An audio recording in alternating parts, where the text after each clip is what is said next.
To another very interesting story, and this is experiments by NASA to grow wheat in space, which is essentially inspiring scientists in Australia to see if it'll work on Earth. By changing how much light plants get, they can speed up crop cycles by over 50%. Now, it's of massive importance since the world has to produce up to 80% more food by 2050 to feed 9 billion people. Well, joining us now from Brisbane is Dr. Hickey, a senior research fellow from the University of Queensland Centre for Crop Science, and he's been particularly studying this. So tell us first, how did NASA inspire this experiment? Yeah, you're right. We were originally inspired by NASA, and they were trying to grow wheat in outer space. And I guess for a food supply for astronauts. But the way that they were doing it was they were exposing the wheat plants to continuous light, so the plants didn't sleep, and it tricked them into producing seed very quickly, much faster than normal. And we thought, what a cool tool this could be to speed up the rate of improvement of our crops here on planet Earth. As you say, it's a cool tool. So can you describe this technology, and is this something that any farmer can use?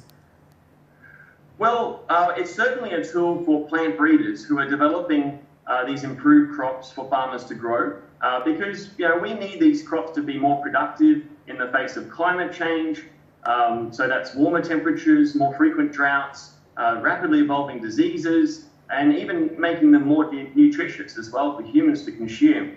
But the way it works is that we expose the plants to 22 hours of light, and we can go from seed to seed in just 8 weeks. That's for wheat. It also works for a whole bunch of different crops like chickpea, canola, barley, some of the biggest crops that we grow in the world. And this technique can allow us to achieve up to 6 generations of crops per year instead of just one in the field.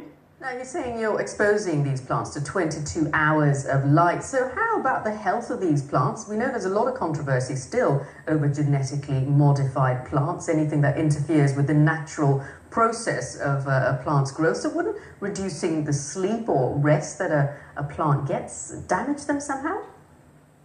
Yeah, well, actually, interestingly, when we first proposed this very radical idea to some of our colleagues, they were very skeptical. They thought, if we stress the plants out and give them this extra light, they'll be very weedy, only produce a couple of seeds. But in actual reality, the opposite occurred. And the plants resemble the ones in the field, very productive. And some of our experiments that we just published demonstrate that the plants often grown in the speed breeding conditions are more productive than the plants grown in a regular glasshouse. So this is very promising, not only for plant breeding and developing our future crops, but also we suspect there's some big implications for boosting productivity in indoor farming systems, like vertical farms. Very briefly, though, of course, we're not seeing the sun's energy being utilised here. We're seeing a lot of LED lights, so this is going to take up a lot of electricity. That's certainly one of the main challenges with this technology. For people to adopt it, they need the infrastructure, they need these controlled climatic conditions. But you're right, there's been huge advances in terms of the lighting technology. We're now using LEDs that emit the special wavelengths, only the wavelengths that are needed for the healthy plant growth.